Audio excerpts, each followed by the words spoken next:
Hello everyone, আসসালামু আলাইকুম। কৃষি ব্লগ থেকে সবাইকে জানাই স্বাগতম। আমি মোহাম্মদ সাইফুল ইসলাম চলে আসলাম কুয়াশা ভরা সকালে নতুন ভিডিও নিয়ে। সবজি ক্ষেত এবং ব্যাংকারের ঘাসে সেচ দিব।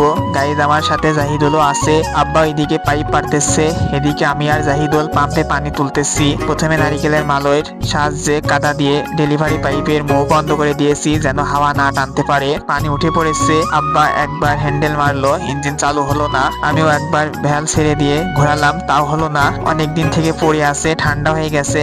দুই বাপ বেটা একসাথে হ্যান্ডেল মেরে ইঞ্জিন চালু করে ফেলেছি। পানি উঠে পড়েছে। দর্শক ভালো লাগলে লাইক, কমেন্ট এবং ইউটিউব থেকে দেখলে অবশ্যই সাবস্ক্রাইব করে দিবেন। শীতের ভিতরে সব থেকে কষ্টকর হলো পাইপ পরানো। পানি ছুটে গায়ে পড়ে, এতে সারা শরীর ভিজে যায়, অনেক ঠান্ডা লাগে। গাইজ ইউব দিয়ে পাইপ কষে বেঁধে দিলাম। এটা আমাদের সবজি ক্ষেত, মূলা, পালং, পেঁয়াজ, রসুন এবং ধনে পাতা। আরো দুই পাশে বেগুন গাছ আছে। সবাই ভালো থাকবেন। আল্লাহ হাফেজ।